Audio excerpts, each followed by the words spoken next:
Le 25 mai, c'est la journée mondiale de l'Afrique qui a été décrétée par l'OUA lors de son congrès fondateur le 25 mai 1963. Alors, il y a une association qui fête aujourd'hui cette journée. Nous, on l'a fêtée pendant pratiquement 20 ans.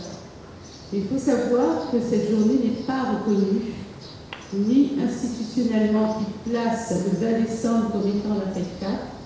Donc, pour l'ensemble des institutions, la fête CAF et la journée d'Afrique, c'est la même chose. Et ça, c'est la première discrimination parce que ça veut dire que l'Afrique est liée à l'esclavage et non pas à la civilisation qu'elle porte. Donc moi, je vais intervenir plutôt sur l'héritage africain à La Réunion, que l'on appelle l'africanité réunionnaise ou encore la cafritude, parce que je pense que dans la conférence des Niles, chacun en a à réfléchir à son apport dans cette construction. Donc, je vais signaler aussi qu'on est dans le cadre de la décennie de l'afrodescendance, décennie qui a été décrétée par l'ONU de 2015 à 2024. Donc, c'est la dernière année. Et comme vous avez pu le constater, rien n'a été fait pour célébrer cette décennie à La Réunion, ni même en France d'ailleurs. Alors que cette décennie, qu'est-ce qu'elle réclame? Elle réclame que partout, dans tous les peuples, dans tout le monde, on mette fin à la discrimination raciale envers les personnes d'ascendance africaine, à leur exclusion systématique. Il est de la responsabilité spécifique des États de permettre la participation entière et égale des personnes d'ascendance africaine à la vie publique, politique et économique, de garantir un accès à la justice, une protection légale équitable.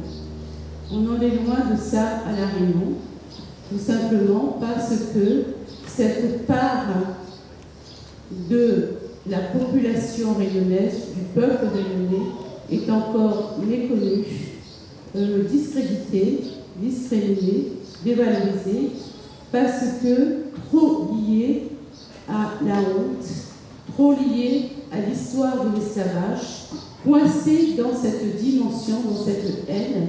Et on oublie trop souvent que l'héritage que les Africains, les afro-descendants ont apporté à la construction réunionnaise. Donc moi, je vais insister là-dessus parce que je pense que c'est le jour, le 25 mai, c'est ce jour où on doit parler de l'héritage afro-réunionnais. Pourquoi je dis ça? Parce qu'on est véritablement dans un caractère paradoxal. Parce que cet héritage, en fait, il est à la fois présent dans la mémoire, il est présent dans les gestes, il est présent dans le quotidien des Réunionnais, mais en même temps, il est amputé de ses bases fondamentales. C'est quoi ces bases fondamentales? C'est le rapport à l'ancestralité, qui est perçu finalement comme des pratiques magico-religieuses, si ce n'est pas lié à la sorcellerie. C'est le rapport à la terre, qui est souvent démystifié au profit de l'expansion immobilière. Et c'est aussi le rapport à la famille qui est déconsidéré, parce qu'on privilégie aujourd'hui une famille nucléaire à une famille élargie au clan. Et pourtant, comme vous le savez tous, la population afro-malgache, c'est celle qui arrive dans l'île dès le début de son peuplement. On est bien d'accord là-dessus. Et que cette population, finalement, elle n'a pas cessé d'augmenter. Alors, pour vous citer un exemple, entre 1715 et 1815, 80 000 esclaves sont introduits à La Réunion. D'accord? Ils viennent principalement de l'Afrique orientale et de Madagascar.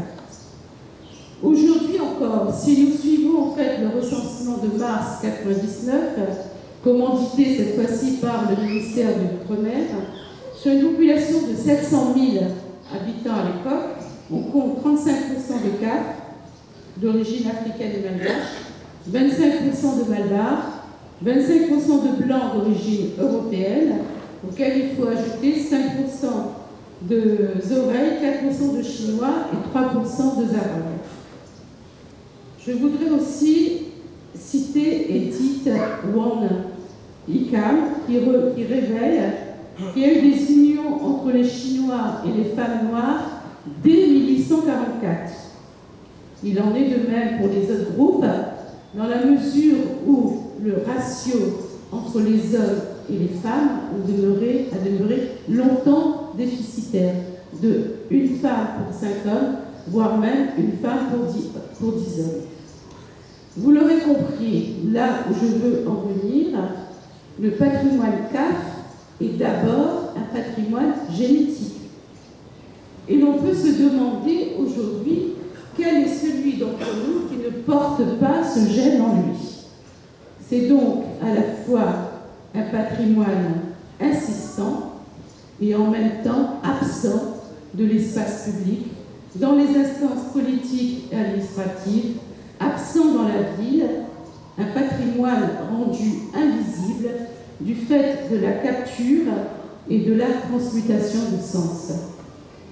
C'est bien sûr ce patrimoine qui est continuellement en interrogation, je parle du patrimoine CAF, continuellement en questionnement, que je voudrais analyser ici en mettant l'accent sur ce qui a été perdu lors du voyage inaugural, c'est-à-dire la traite, et ce qui demeure dans les pensées et les pratiques.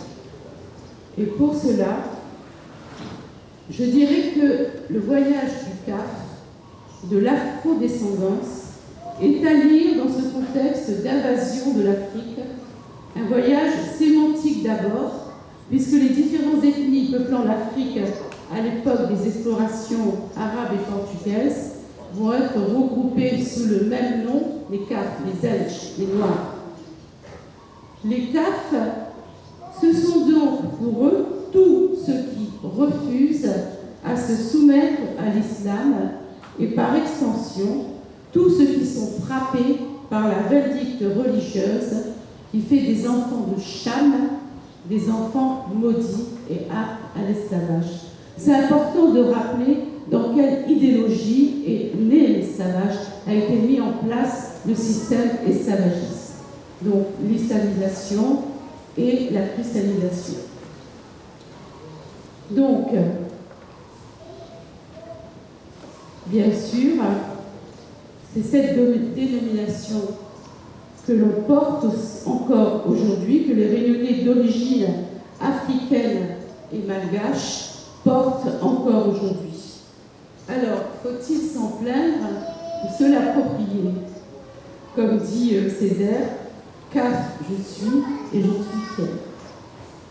Car, évidemment, la problématique de la nomination à travers les siècles de domination esclavagiste et colonialiste touche la quasi-totalité du peuple réunionnais, à l'exception des propriétaires terriens qui ont pu garder leur nom de famille. Toutes les autres communautés ont été victimes de distorsions dans leur nom, et l'on sait que les esclavisés et les affranchis de 1848 n'ont jamais pu porter leur nom, mais ont tous bénéficié des noms créés in situ.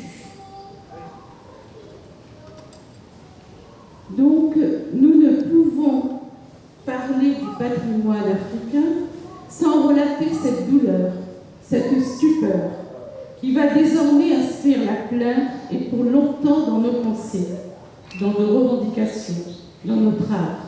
Le maloya étant par excellence l'art de subjuguer la douleur par la création, par la dénonciation, par le besoin impératif de diluer le quotidien dans la musique qui pacifie les mœurs et les âmes. Alors, bien sûr, cette dichotomie inscrite dans l'esclavage entre la parole du maître et le silence de l'esclavisé pousse le patrimoine africain dans l'antre du secret, qui demeure ainsi le bastion du sacré. Donc secret et sacré sont liés. L'ancrage du patrimoine ne pourra se faire qu'à ce prix-là, au prix de la dissimulation sur lequel se forge la reconstruction du patrimoine. Faire croire que l'on danse et que l'on chante lorsqu'on invoque ses ancêtres et que le maître n'a rien à craindre de ces festivités, voilà le premier subterfuge qui a été employé par les esclavisés sans nom et sans patrie pour se rallier à leur pays d'origine, mais aussi pour rassembler ceux de la communauté dans cet élan de ferveur, un moment qu'on peut rappeler de réaffiliation. La première forme de résistance a donc été celle-là. Chanter pour dire la douleur, danser pour oublier l'abnégation, une manière de discourir avec les ancêtres pour leur demander sans doute le pourquoi de cette situation et le pourquoi de cette malédiction. Notre héritage, c'est aussi celui-là, un héritage inscrit dans la haine du noir et le mensonge permanent pour asseoir la domination, pour justifier l'impensable et perpétuer le crime. Et c'est bien sûr de cet héritage-là dont il faudra se défaire, l'héritage de la honte et de la discrimination, par une lente reconstruction de l'africanité réunionnaise et de la réunionité tout simplement, plus globalement, qu'il s'agit de mettre en œuvre. Et c'est en se référant à l'histoire que nous pouvons comprendre les bases fondamentales sur lesquelles se fonde la société africaine et ce qui a été travesti lors de ce voyage de la colonisation et de l'esclavagisme. Écoutez les ancêtres, l'esprit, les arbres, les animaux. Soyez à l'écoute de toutes ces forces qui viennent nous parler. Voilà ce que prescrit la tradition orale africaine relatée par Sobonfu Somo. N'est-ce pas toutes ces croyances qui sont mises en œuvre dans le rapport au monde, dans la représentation de la mort comme un continuum de la vie, dans le rapport aux ancêtres, la fonction du sacrifice, tous ces ingrédients qui finalement sont mis en œuvre dans les services malgaches et les services CAF qui n'ont jamais cessé d'être pratiqués à La Réunion, comme le prouvent les différents récits des voyageurs. Le rapport de capture des marées. Nous savons que c'est derrière ces soirées festives, tolérées par les maîtres comme étant des moments de réjouissance, les esclaves, afin qu'ils puissent reprendre le travail, se déroulent de véritables cérémonies aux ancêtres.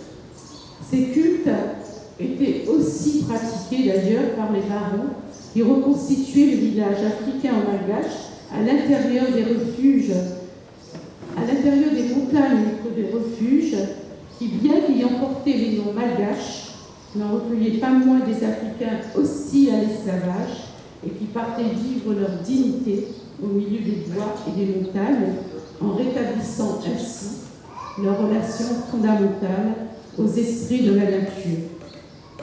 Cette spiritualité, présentée par les descendants d'Africains et Malgaches, réactionnée à chaque fois lors des services qui accueillent sans exclusive les ancêtres et les esprits africains et malgaches, mêlés dans une même joie de se retrouver parmi les vivants lors de ces cérémonies qui leur est consacrée et qui rythment finalement les différents événements de la vie,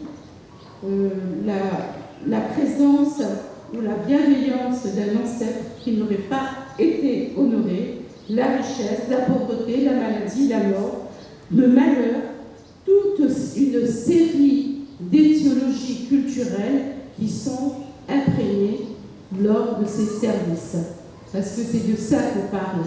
C'est de ça qu'on parle quand on parle de services malgaches ou d'africains. C'est ce rapport à la vie, c'est ce rapport au monde, c'est ce rapport au quotidien et c'est ce rapport à nous-mêmes.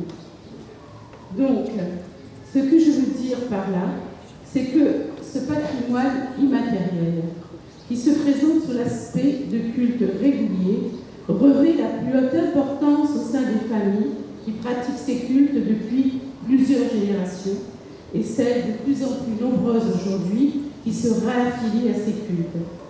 Loin d'être considérées comme de la sorcellerie ou encore comme des pratiques magico-religieuses, comme on a tendance à les nommer, ces pratiques prennent leur référence au sein de la spiritualité africaine et malgache qui régit les comportements des vivants dans leur rapport perpétuel aux morts, aux esprits et aux ancêtres.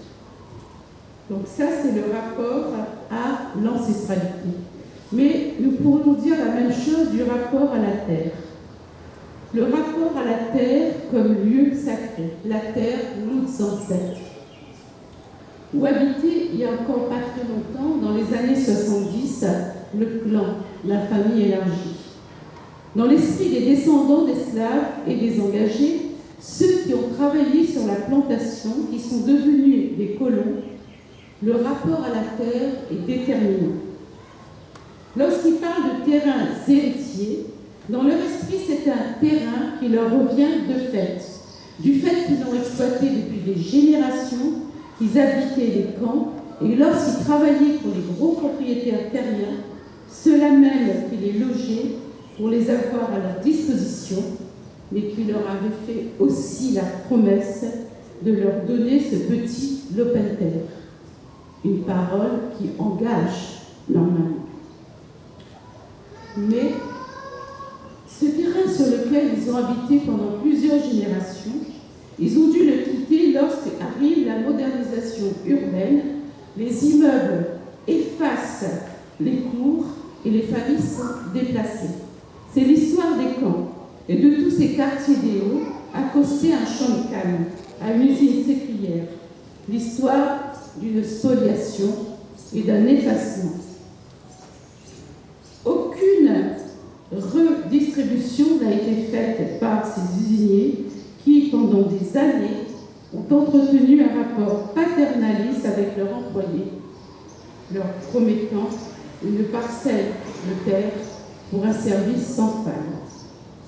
Aujourd'hui, ces terrains sont vendus à la municipalité par des opérations de RHI.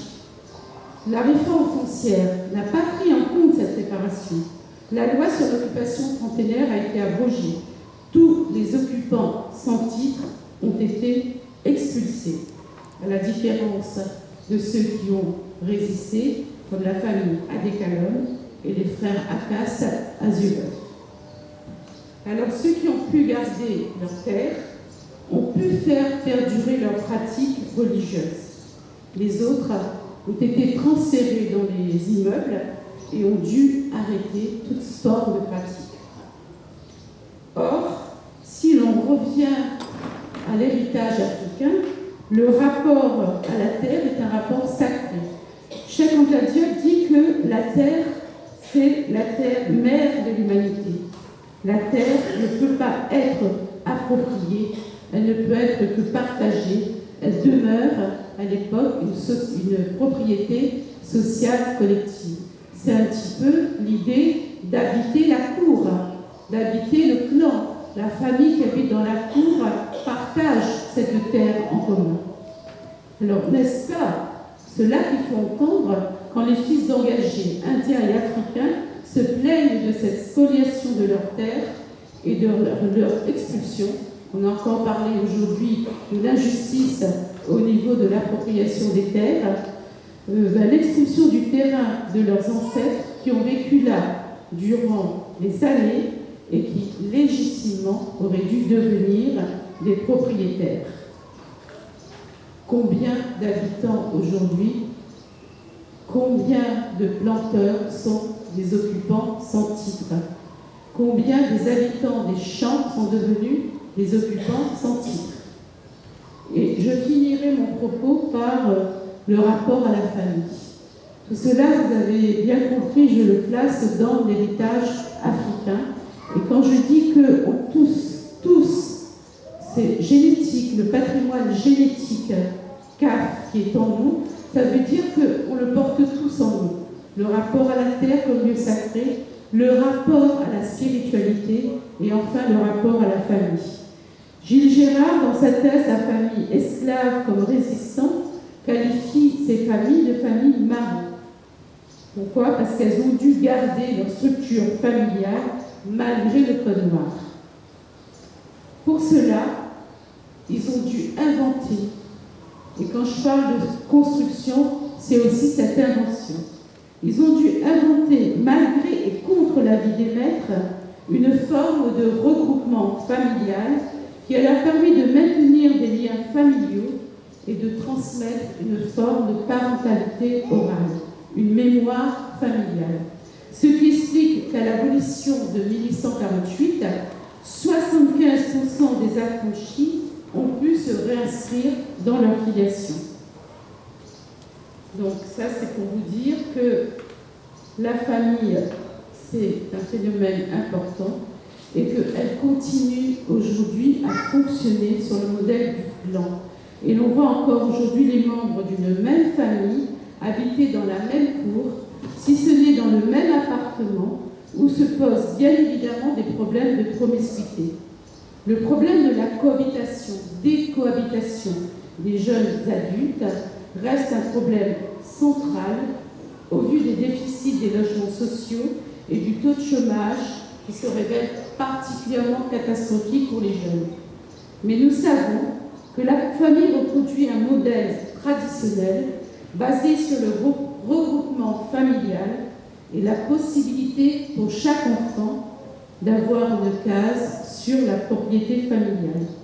Modèle qui est devenu impossible à perpétuer aujourd'hui au vu de la pénurie du foncier et de nouveaux modes d'appropriation du foncier par les pouvoirs publics qui ont des impératifs de construction de logements sociaux et qui mettent en œuvre des politiques urbaines en discordance avec les modes d'habiter créoles. Voilà un peu sur lequel je pense qu'il est nécessaire de travailler pour construire une société réunionnaise qui soit harmonieuse, qui répare ses plaies. Ça veut dire d'abord il faut qu'on les pose et deuxièmement il faut qu'on les répare. Et aujourd'hui il ne s'agit pas de verser ni dans la culpabilité, ni dans le misérabilisme, ni dans la victimisation. Il s'agit de se mettre à table, et c'est peut-être ça l'objet de la conférence d'Émile, et de déceler, de relever tous les problèmes qui constituent en fait les plaies de cette société, des problèmes sur lesquels on n'ose pas parler, parce que l'unité doit se construire dans la connaissance de l'histoire, même si elle doit se construire dans la douleur, il faut qu'elle se construise. Sinon, il n'y a pas de peuple possible. Il y a sûrement une population, et là je reprends le propos d'une personne qui a parlé ce matin, il y a sûrement population, mais la constitution d'un peuple est une création, et je vous invite à le former, à le formater, à le forger ensemble. Merci de votre écoute.